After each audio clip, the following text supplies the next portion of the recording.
Então, nessa ação penal 505.50.08.78, continuar o depoimento do senhor Nestor Cunati Cerveró, eu continuo aqui na ordem das defesas. Defesa de Gregório Preciado, tem perguntas? Tem perguntas.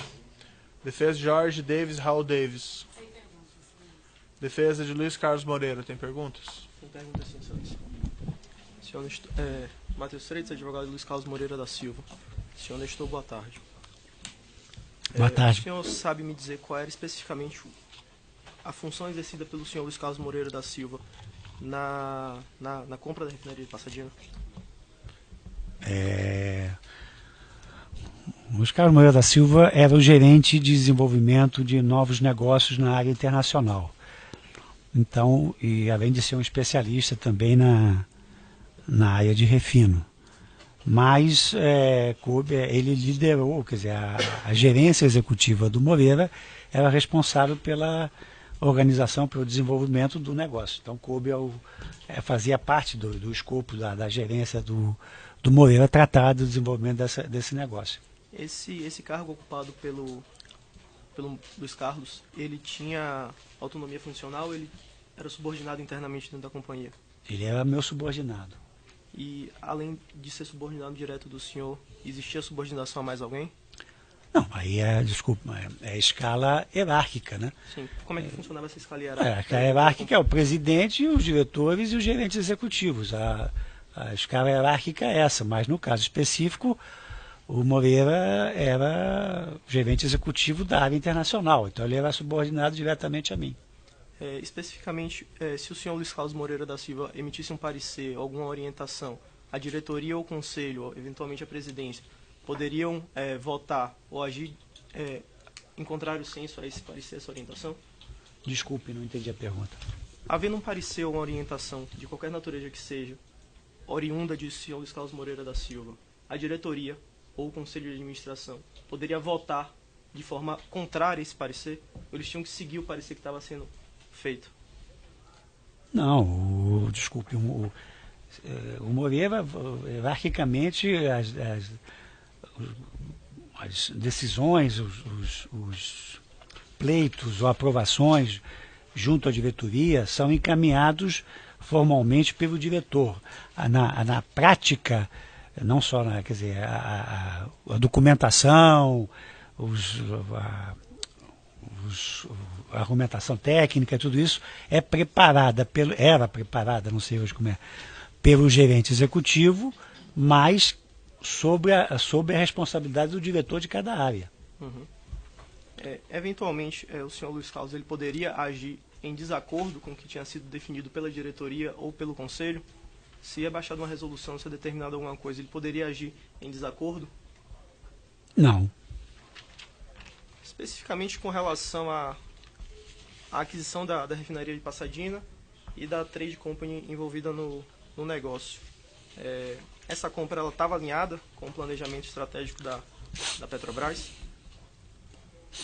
Completamente alinhada.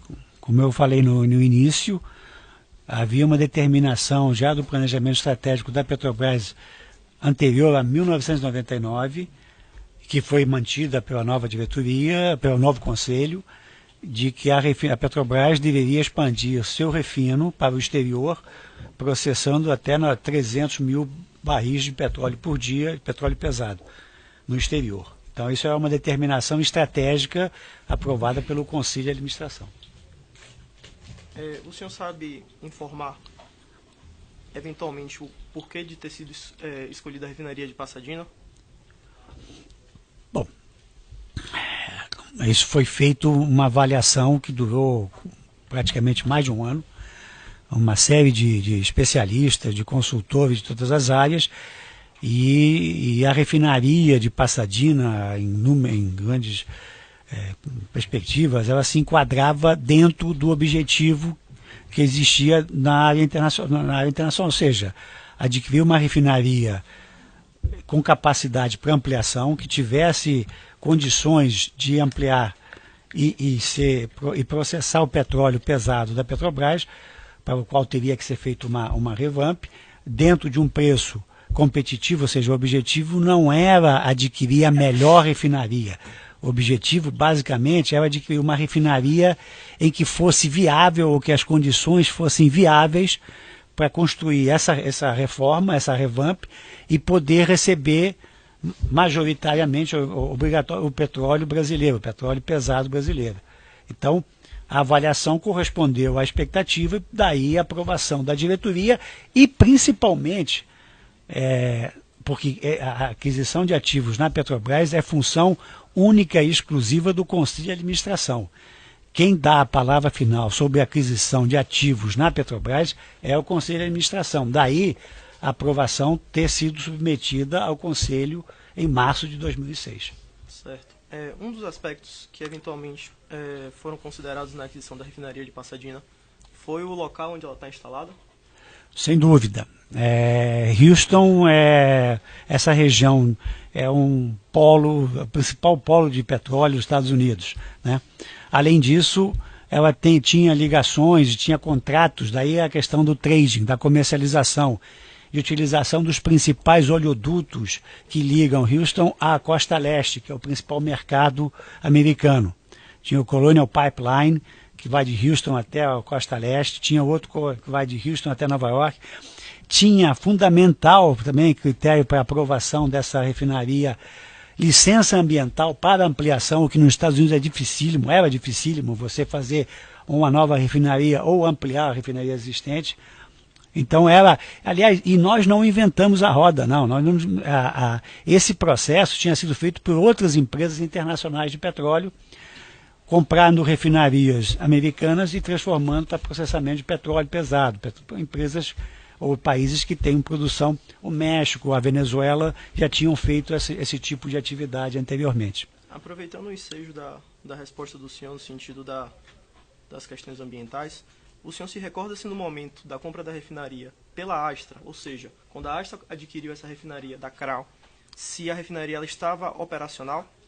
Não, a Astra teve que fazer uma série de investimentos e de adequações para poder voltar a obter a licença de operação dela. Isso importaria, pela experiência do senhor, em um aumento do preço que a Petrobras pagaria à Astra em comparação com o que foi pago pela Astra à CRAL? Isso não é que implicaria, isso implicou. Nós avaliamos a refinaria para compra nas condições em que ela se encontrava e com as modificações que foram feitas para adequá-la de forma a permitir a operação dela. Ela tinha restrições ambientais que a Astra superou, ou seja, fez investimento, e isso acrescentou, assim, incrementou o valor dessa refinaria. Pronto, perfeitamente. Seguindo justamente na linha do que o senhor está falando, a condição com que a refinaria estava, a gente discute muito nesse processo a questões exis e das análises feitas pela Moelis Stencil. A compra da refinaria se tratava de uma simples aquisição de ativo, tinha negócio além disso envolvido, os cenários foram utilizados. O senhor pode explicar um pouco melhor como se deu essa situação?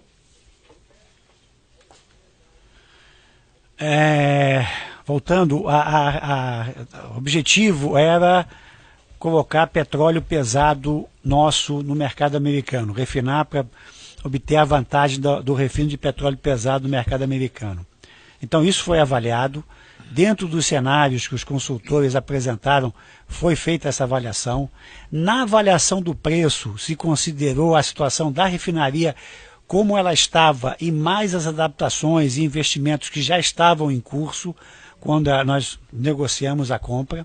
Daí o ISIS. O ISIS dela é um dos cenários que nós escolhemos como cenário para referência e que foi submetido à diretoria para a compra. Era um cenário que já a refinaria estava adequada, já tinha sido feita tinham sido feitas as modificações necessárias para ela poder operar dentro do licenciamento ambiental requerido. Então, o negócio, o objetivo, era atendido, quer dizer, o objetivo estratégico da Petrobras poderia ser atendido, daí a escolha de Pasadena, né, pelas condições de preço e porque apresentava todas as condições factíveis para continuar o nosso trabalho de colocação de petróleo pesado no mercado americano.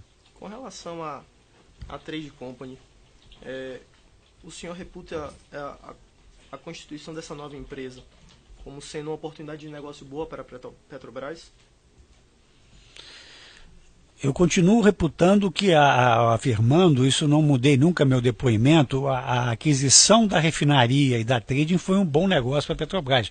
Poderia ter sido melhor se nós tivéssemos concluído o revamp e permitido que a Petrobras exportasse óleo pesado para refino nos Estados Unidos. Mas a aquisição da trading era importante para poder, nós tínhamos a intenção de entrar no mercado americano. E para isso nós tínhamos que ter o conhecimento da comercialização do mercado americano que a Astra já detinha. Certo. Voltando só um pouquinho com relação à questão da refinaria, a utilização de taxa de retorno de 6,9, sendo um dos cenários utilizados pela Mills Extension, havia essa previsão? Como é que se deu essa escolha? Como é que a Petrobras chega a essa taxa de retorno? Eventualmente tinham cenários melhores? Como é que se dá essa situação e por que esse percentual específico ele foi escolhido? Não é casual. Essa taxa de 6,9, para esclarecer, na época a diretoria financeira todo ano revisava os índices, as taxas de retorno para investimento em cada país onde a Petrobras atuava. Então, essas taxas, diversas taxas de retorno, tinham que ser seguidas para aprovação de qualquer investimento que fosse feito naquele país ou no Brasil. Quer dizer, o Brasil também tinha uma taxa de retorno definida pela diretoria financeira, pela área financeira, que era submetida a essas diversas taxas de retorno, que envolviam cenários diferentes. Quer dizer, você não pode admitir que a taxa de retorno nos Estados Unidos seja a mesma da Nigéria, ou seja a mesma da Argentina. Então, cada país tinha suas características e, por conta disso, era definido uma taxa que tinha que ser seguida, porque senão ficava a critério aleatório, ou seja, à vontade do freguês, não era isso.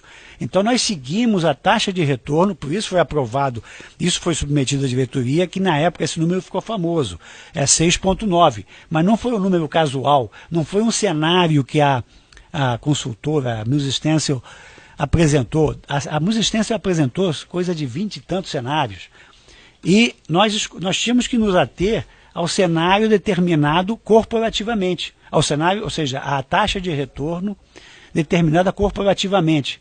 Não é uma questão, eu acho melhor 12 do que 6. É evidente que 12 é melhor que 6, né? Mas para ver, porque senão qualquer negócio é viabilizado. Você escolhe uma taxa de retorno melhor e o negócio passa a ser viabilizado. Isso tinha que atender, daí justamente para não permitir essa taxa aleatória, cada país e cada tipo de negócio, porque também tem isso. Uma coisa é produção de petróleo, outra coisa é refino, outra coisa é distribuição de gás. Então, cada tipo de negócio e para cada país tinha uma taxa de retorno. Então, a atividade de refino nos Estados Unidos, a taxa de retorno na época, e não era a definição da área, era a definição da área financeira, era 6,9. O senhor pode só responder mais sinteticamente essas questões. Tá? Com relação a questões ambientais da refinaria de Pasadena, a Astra conseguiu licença, conseguiu perdões com relação para conseguir o funcionamento disso? Como é que estava a questão ambiental especificamente para o funcionamento da refinaria? Não, desculpe, mas a refinaria estava operando. Quando nós, como eu informei antes, a refinaria, quando foi adquirida, ela já tinha feito as modificações e adaptações necessárias e estava operando como está operando até hoje. Quer dizer, ela estava em operação. Quando nós fizemos lá o processo de compra, que houve a transferência, estava operando. Os critérios internos da Petrobras são mais exigentes ao que se tem nos Estados Unidos, a realidade de refinarias nos Estados Unidos? A Petrobras, internamente, ela tem uma política de valorização do terreno, do espaço, e isso eventualmente importaria num acréscimo no valor de investimento? Olha, eu agora não sei informar se os critérios da Petrobras são mais rigorosos. Eu acho que não, porque os critérios americanos ambientais são muito rigorosos. O que talvez o senhor esteja confundindo, e isso aparece no processo do TCU, desculpe, mas acho que a pergunta vem por aí, porque o que é diferente em termos, não é entre o mercado americano, a legislação americana e a brasileira, e o nosso conceito da Petrobras, é quanto à questão de aparência da refinaria. Isso foi muito ventilado no processo de TCU. Então, nos Estados Unidos, as questões ambientais são idênticas, tanto que muitas das nossas exigências ambientais são copiadas do modelo americano. O que é diferente é o conceito de aparência, de cuidados com aparência externa. Isso é que foi alvo de muito questionamento, porque a refinaria ela não tinha os mesmos padrões. As nossas refinarias tinham, na época, uma preocupação muito grande com a aparência ambiental, a aparência de pintura estética e pintura, e é isso mesmo, exatamente. Tá bom. Saindo um pouco da questão da PRSI, passando para trade especificamente, consta dos autos um e-mail em que se discute a existência de um bônus para pagamento de traders. Era política da Petrobras esse pagamento de bônus? Como é que funcionava isso? Não, isso foi motivo de uma negociação, porque a Petrobras não pagava esse bônus para os nossos traders, então tivemos que negociar na época um acordo para poder haver essa remuneração dos traders que estariam operando na nova empresa, né? E no caso, a solução dada foi repassar esse encargo para a Astra? Não, isso foi feito um acordo, já não me recordo bem, em que houve nós aportamos uma determinada quantia para poder remunerar a atividade dos traders da Astra, mas eu já os detalhes eu não me recordo. Certo. Com relação ao processo negocial como um todo, consta dos autos também que a refinaria, no final das contas, ela foi fechada em percentual paritário, 50-50. Como foi que isso chegou a esse patamar, essa exigência? Isso foi alvo de negociação, isso levou algum tempo. Nós tínhamos feito uma oferta inicial de comprar a participação de 70% da refinaria, e depois houve uma redução de 60%. Nós ficaríamos com 60% e a Astra com 40%. Mas na negociação das condições de controle, ou seja, das condições gerenciais e de administração da refinaria, a posição da Astra foi muito intransigente com relação à divisão de responsabilidade, divisão do gerenciamento. Então, por conta disso, nós resolvemos que, para não ter o controle da refinaria, não fazia sentido pagar mais para não ter o controle. Então, resolvemos manter o 50-50. Quem foi que participou dessa negociação que concretizou o negócio em 50-50? Isso fui eu. Não me lembro se foi com o Comino ou com o Moreira, agora já não me recordo, mas a decisão, isso eu assumo que foi minha, porque eu não concordei com pagar um valor mais alto para não ter o controle. Então, para não ter o controle, limitamos em 50-50. O senhor já anunciou, mas eu vou reforçar a pergunta. O senhor se recorda se em algum momento, a partir dessa mudança de ótica na aquisição da refinaria, da Trade Company, se a partir do momento que passou a ser 50-50, passou a ser um sócio paritário, o senhor se recorda se em algum momento o senhor Luiz Carlos Moreira da Silva disse ao senhor que isso seria caso de deal break, de encerramento do negócio? Não foi tratado dessa forma. Não me recordo desse deal breaker na negociação. A negociação evoluiu para essa divisão de responsabilidades justamente pela posição da Astra e nossa posição. Nem a Astra queria abrir mão de ter essa divisão de responsabilidade, nem nós queríamos. A nossa exigência principal, e isso foi mantido, isso é importante que se diga, é que, apesar de ter 50-50, com o acordo, a Petrobras teria direito a refinar 70% do seu petróleo. Ou seja, independente da divisão 50-50, nós impusemos, e aí sim era deal breaker, que o petróleo a ser processado pela refinaria de Passadinha após a aquisição, 70% seriam exclusivamente da Petrobras. Especificamente com relação a essa compra 50-50, Obrigatoriamente, ou acredito eu, pelo que tenho estudado do processo, haveria necessidade de incidência de cláusulas de put, de call, do right to override. Foi o senhor que negociou essas cláusulas? Não, essas cláusulas fizeram parte da negociação, mas não fui eu que negociei. São cláusulas comuns em contratos paritários? São cláusulas comuns em contratos paritários. Essa cláusula obrigatoriamente importaria em prejuízo financeiro para a companhia? Não. Aumentaria o valor do negócio? Não, não é uma questão de aumentar ou diminuir o valor do negócio. São cláusulas comuns, cláusulas negociadas pelos sócios em qualquer tipo de associação. O senhor sabe dizer se, para a concretização da compra da refinaria de Pasadena e todo esse negócio, na verdade, se houve sobrepreço, se houve algum incremento de valor para que esse negócio fosse fechado? Não. Isso eu já afirmei anteriormente. Tudo isso foi feito dentro dos valores estabelecidos pelas consultorias e que foram aprovados pela diretoria. Quer dizer, não houve nenhum sobrepreço para poder permitir pagamento de vantagens. Então, o valor pago pela Petrobras por esse negócio era o que estava previsto e que foi aprovado pela diretoria?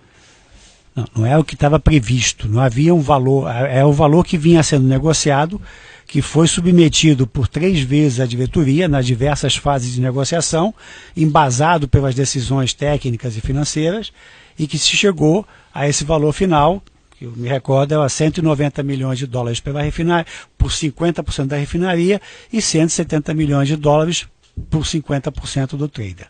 Certo. Só para finalizar, o senhor se recorda se durante todo esse período negocial o senhor Luiz Carlos Moreira da Silva praticou ou eventualmente tenha deixado de praticar algum ato, algum ofício, alguma função inerente ao cargo dele, com a finalidade de que que esse negócio ele fosse concretizado? Não. Sem mais perguntas, Santos. A defesa de César Tavares, tem perguntas? Pelas razões já expostas, excelência, no formulário das perguntas, principalmente após ouvir o depoimento do gestor Severo, que ficou adstrito a... Tem que ser no microfone, né? Enfim, não tem perguntas. Ficou adstrito ao depoimento prestado em sede de colaboração premiada e não se sentiu à vontade em alterar o depoimento prestado anteriormente. Certo. O defesa de Rafael Comino, tem perguntas? Idem, recortando-se mais uma vez o que já foi dito. A defesa de Aurélio Teles, tem perguntas? Podem, por gentileza, alcançar o microfone de volta. Maurício Campos de Faria, pela defesa do senhor Aurélio Teles. Boa tarde, senhor Nestor. Boa tarde. Quando da aquisição da refinaria de Pasadena, qual era o cargo exercido pelo senhor Aurélio? O Aurélio era gerente, eu não me lembro agora se ele era subordinado ao gerente executivo Moreira. Eu não me recordo, sinceramente, se ele ocupava um cargo de gerência ou não. Acho que sim, mas ele trabalhava na área de desenvolvimento de novos negócios, da área internacional. E dentro desse cargo, e dentro do projeto e do processo de aquisição da refinaria, quais eram as atribuições de Aurélio? Quais eram as suas atividades? Ele trabalhou na elaboração dos contratos, na avaliação da negociação, ou seja, funções inerentes a alguém que trabalhava na área de desenvolvimento de negócios. Ele, pelo conhecimento que ele tinha já de outros contratos e tal, ele trabalhou nas discussões de cláusulas contratuais, que eu me recorde, né? Ele tinha alguma autonomia, alguma liberdade para fazer qualquer proposta diretamente à Astra? Não.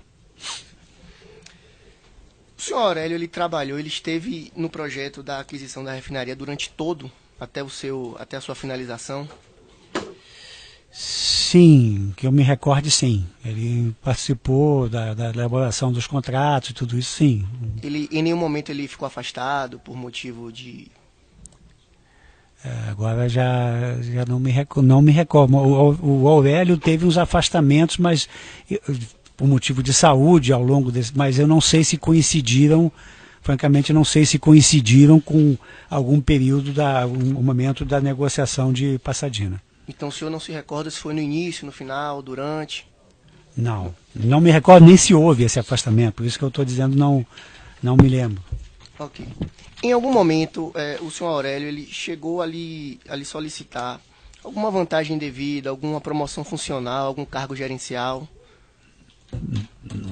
Não, para esse caso não.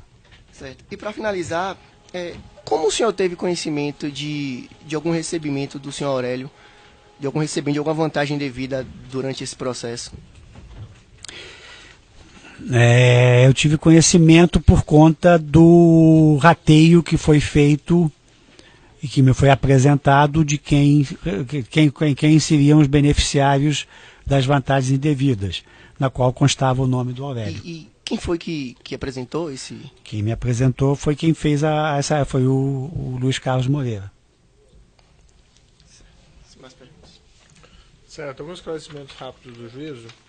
Senhor Nestor, para ficar claro assim, relativamente a esse negócio da refinaria de Passadina, com quais subordinados o senhor tratou, o senhor conversou expressamente sobre vantagem indevida? Diretamente com Moreira. Com Moreira. E com o Mônaco, mas não na parte de divisão, né? Mas o Moreira foi o principal interlocutor. O senhor mencionou que outros subordinados seus também receberam, mas o senhor tratou com eles diretamente sobre esses valores? Não. Chegou a ter alguma conversa no qual foi mencionado comissões, propinas? Não. Com esses outros, não. Então, por exemplo, o senhor, até respondendo a pergunta aqui do defensor, do senhor Aurélio, o senhor ficou sabendo que ele recebeu por conta da informação que lhe foi prestada pelo Moreira? Não, eu não fiquei, desculpe, José, eu não fiquei sabendo. Eu aprovei que ele participasse da... sei. Tá, mas o senhor nunca tratou com ele diretamente? Não. O senhor conhece o senhor Gregório Preciado? Sim, conheci. Ele era há muitos anos, mas antes desse, ele foi apresentado pelo Fernando Soares, era de São Paulo, e eu me lembro que ele é cunhado ou parente do, na época, senador, governador José Serra. Certo. O senhor chegou a tratar com ele sobre esses assuntos relativos a comissões ou propinas na refinaria de Passadina? Não, com ele não. O senhor soube na época do envolvimento dele? Não, eu soube bem depois, mas já, quer dizer, eu soube que houve isso foi o Fernando que tratou, por isso que eu não sei como é que foi o envolvimento dele. Uhum. Mas o senhor não sabia na época do envolvimento dele? Não. Desses executivos da Astra, o senhor mencionou o senhor Alberto Fehlhaber e aquele outro americano? Mike Winget. O senhor chegou a tratar diretamente com eles desse assunto? De comissão, propina? Não. Em alguma conversa? Não, com eles não. Também foi o Moreira e o outro. O senhor conhece o senhor Raul Davis e o senhor Jorge Davis? Sim. O senhor pode me explicar de onde que o senhor conhece? O senhor teve negócios com eles? Eu tinha investimentos com ele. Eles têm uma empresa de investimentos no Uruguai chamada Interbáltica, da qual eu me tornei cliente pessoal. Aí eu tinha uma empresa também no Uruguai que recebia, na verdade o dinheiro era enviado para a Suíça. Tá. E a Interbáltica, juntamente com um cidadão uruguaio chamado Brandi, Eduardo Brandi, que fazia a administração desses recursos. Tá.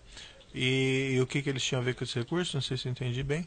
O Raul Davis e o Jorge O Raul Davis e o Jorge Davis, juntamente com o senhor Eduardo Brandi, eram proprietários dessa empresa, uma empresa de investimentos no Uruguai, chamada Interbáltica, em que o dinheiro era encaminhado. Eu tinha uma empresa que trabalhava, ou seja, essa empresa era administrada por eles. Tá. A Interbáltica é uma empresa que administra fundos de recursos, mas não era administrada no Uruguai, o dinheiro era administrado na Suíça. Na Suíça. E esse dinheiro que o senhor tinha na Suíça era de comissões, vantagem indevida? Sim. E eles sabiam da origem desse dinheiro? Sim. Por que o senhor disse que eles sabiam? Porque isso foi conversado desde que na realidade eu conheci o Jorge Davis e o Raul Davis antes dessa empresa. Eles eram doleiros aqui no Rio de Janeiro, e me foram apresentados para poder fazer a operacionalização do dinheiro para a Suíça, mas depois eles resolveram já em 2006, mais ou menos nessa época, abandonar, quer dizer, deixar simplesmente de atuar como doleiros e passaram a administrar então com ela essa empresa, que é uma forma de administrar os investimentos. Ou seja, já não era mais, você tinha cotas de investimento, eles compravam ações. O senhor chegou a fazer remessa ao exterior através deles? Desses anos? Não, o dinheiro era enviado para as contas já diretamente, eu não mandava para eles, já ia direto para a conta a Forbal era a empresa cliente da Interbáltica, que tinha conta em bancos suíços. O senhor mencionou que o senhor recebeu esse $1 milhão de vantagem devida, foi isso, né? No caso de Pasadena, sim. Isso. O senhor mencionou que o senhor recebeu em contas do exterior, mas o senhor não disse quais contas que o senhor recebeu. Então, estou dizendo agora. Isso que eu quero que o senhor Pois disse é. expressamente. Não, expressamente eu recebi, porque eu já tinha contas na Suíça com outro administrador, chamado Peter Schmidt, anterior ao Raul Davis, que era um suíço que também tinha uma empresa de investimentos, e depois eu abri essa com o Raul Davis e com o Jorge Davis. Eu vou interromper aqui pelo tamanho do áudio.